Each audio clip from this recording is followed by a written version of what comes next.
नमस्कार। जरा सोचिए, क्या हो अगर खेती सिर्फ गुजारा करने का एक तरीका ना रहे बल्कि एक प्रॉफिटेबल बिजनेस बन जाए। आज हम पंजाब के खेतों से निकले एक ऐसे ही कमाल के इकोनॉमिक मॉडल को समझने वाले हैं जिसका नाम है साडा पिंड साडी तरक्की। चलिए देखते हैं कि ये किसानों की किस्मत को कैसे पलट सकता है। ये लाइन हम सब ने बचपन से सुनी है, किसान अन्नदाता है। लेकिन सच कहूं तो आज की तारीख में ये सुनना थोड़ा चुभता है, क्योंकि वही अन्नदाता जो सबका पेट भरता है वो आज खुद कर्ज के बोझ तले दबा हुआ है। और यही वो कड़वी सच्चाई है जहां से हमारी आज की बात शुरू होती है। तो सवाल ये उठता है कि आखिर ऐसा क्यों है? हमारा अन्नदाता कर्ज में डूबा क्यों है?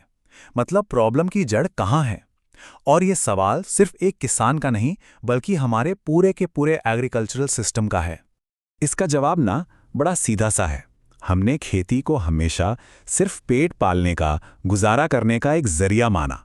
उसे कभी एक बिजनेस की तरह देखा ही नहीं। और असल में बस इसी एक सोच को बदलने की जरूरत है।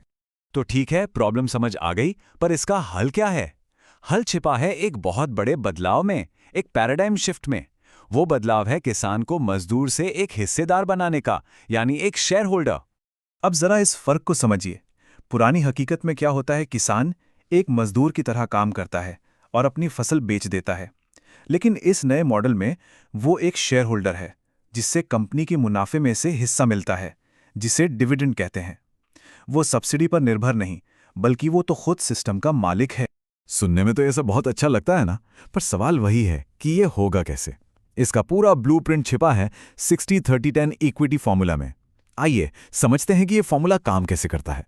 यहाँ पर सबसे जरूरी बात जो समझने वाली है वो ये है कि किसान अपनी जमीन बेच नहीं रहा है। जमीन हमेशा हमेशा किसान की ही रहेगी। वो तो बस अपनी जमीन को एक कलेक्टिव यूनिट में इन्वेस्ट कर रहा है और उसके बदले में उसे कंपनी में मालिकाना हक और हर साल होने वाले मुनाफे में हिस्सा मिलेगा। तो ये हिस्सेदारी बटेगी कैसे? देखिए, सिस्टम बिल्कुल साफ रखा गया है।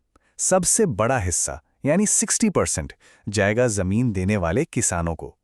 30% हिस्सा सरकार का होगा, जो फैक्ट्री, सड़कें, ये सारा इंफ्रास्ट्रक्चर देगी।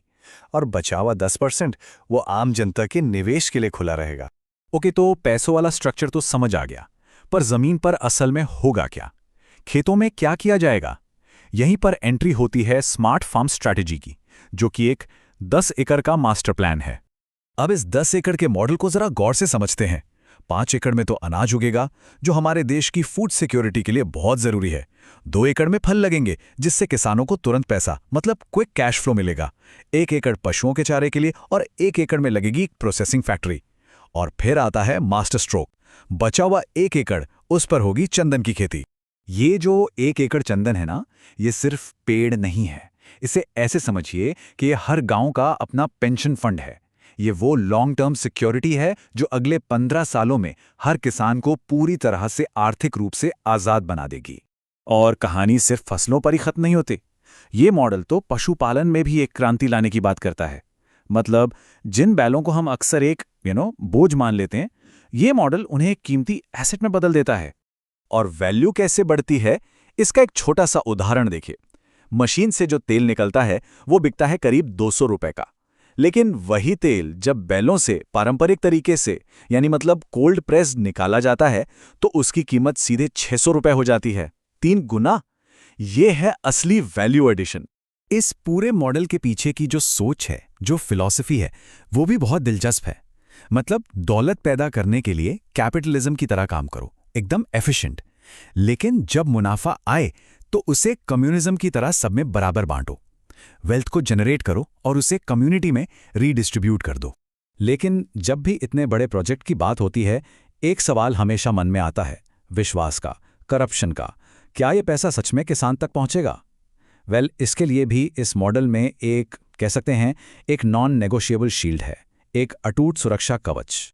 और वो शील्ड क्या है? पारदर्शिता, ट्रांसपेरेंसी, भ्रष्टाचार का सबसे बड़ा दुश्मन। इसीलिए इस मॉडल की एक ही शर्त है कि पूरे सिस्टम का ऑडिट कोई प्राइवेट कंपनी नहीं, बल्कि भारत के नियंत्रक और महालेखा परीक्षक यानी सीएजी करेंगे। जब एक एक पैसे का हिसाब सीएजी के सामने होगा तो विश्वास अपने आप बन जाएगा। तो अब आते हैं सबसे जरूरी बात पर। यह सब कागज पर तो बहुत अच्छा लग रहा है, पर अब इसे जमीन पर उतारने का वक्त है। और यहीं से एक अपील, एक पुकार शुरू होती है इस मॉडल को पंजाब में एक पायलट प्रोजेक्ट के तौर पर लागू करने की। देखिए, इस मॉडल को बनाने वाले खुद एक बात कहते हैं कि मैं 7 बार सीए के एग्जाम में फेल हुआ, पर एक चीज बहुत अच्छे से सीख गया कि अगर किसी कंपनी का ऑडिट और उसकी इक्विटी सही हो तो वो कंपनी कभी डूब नहीं सकती। और पंजाब हमारी मिट्टी है, हमारी कंपनी है, और इसे डूबने से बचाने के लिए सही ऑडिट और सही इक्विटी की जरूरत है। तो आखिर में सवाल यही बचता है, क्या सिर्फ एक गांव में शुरू किया गया एक पायलट प्रोजेक्ट पूरे पंजाब के भविष्य की तस्वीर बदल सकता है? इसका जवाब शायद आने वाला वक्त ही देगा, और हो सकता है हम सबको मिलकर ढूंढना होगा।